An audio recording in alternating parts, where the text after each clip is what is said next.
नमस्कार मित्रांनो, तुहेरी माझा मितवा या मालिकेच्या येणाऱ्या 27 आता डिसेंबरच्या भागामध्ये अतिशय जबरदस्त असा प्रोमो आपल्याला पाहायला मिळणार आहे। आता मात्र मित्रांनो, आपली ईश्वरी अर्णवच्या तोंडावर आपलं प्रेम कबूल करते, परंतु आता अर्णवला खास असं सरप्राईज तिला द्यायचं असतं।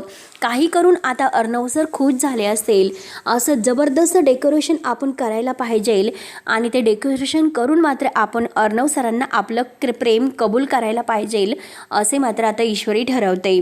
ईश्वरी आता मात्र अगदी छान तयार होते। छान तयार होऊन आता छान अशी ती साडी वगैरे घातलेली असते, इतकी खुश असते, तिच्या चेहऱ्यावर आनंद काही वेगळाच असतो। परंतु इकडे आता वल्लरीला ते फोटो म्हणजे आता तिची ती पेटी सापडलेली असते आणि त्या पेटीमधून आता ते फोटो आहे, तर ते आता ईश्वरीच्या आनंदाचं एक असा कारण म्हणजे जो काही भाग तिच्या चेहऱ्यावरचा उडालेला असतो तर तो आता ईश्वरीला बर्बाद करून टाकवितो। म्हणजे हे बघा, ईश्वरीने आता छान असे कॅन्डल सगळ्या रूममध्ये पसरवलेले असतात, ती खूप खुश असते। जेव्हा आता अर्णव सर आत येतील तेव्हा मात्र आता अगदी हा फुलांचा बुके देऊन मी माझं प्रेम अगदी व्यक्त करेन, सरांना आय लव्ह यू म्हणेल आणि आता सर येता क्षणी ही जी काही रेबिन आहे तर ती रेबिन मात्र मी खाली ओढेल आणि त्यात मात्र अर्णव सरांच्या अंगावर आता ह्या गुलाबाच्या पाकळ्या पडतील।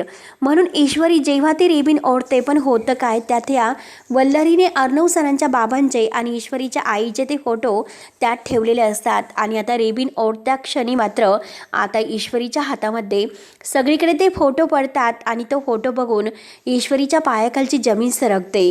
तिला अंजली ताईंचं ते बोलणं आठवतं।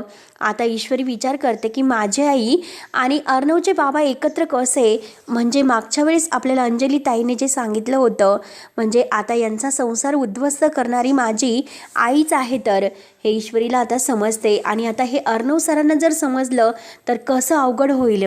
आणि आता ईश्वरीच्या चेहऱ्यावरचा आनंद तर पळूनच जातो आणि किती काही झाले तरी वल्लरीला हे सत्य आता शेवटी ईश्वरी समोर आणायचं होतं, जेणेकरून ईश्वरी आणि अर्णव वेगळे होतील। आणि आता ईश्वरी ते फोटो बघून आता खूप रडत असते आणि आता अर्णव सरांना काय उत्तर द्यायचं, अर्णव सर येतच असतील म्हणून ईश्वरी टेन्शनमध्ये येते आणि त्या फोटोकडे बघून ती खूप रडत असते। आणि तेवढ्यात दरवाजात अर्णव येतो।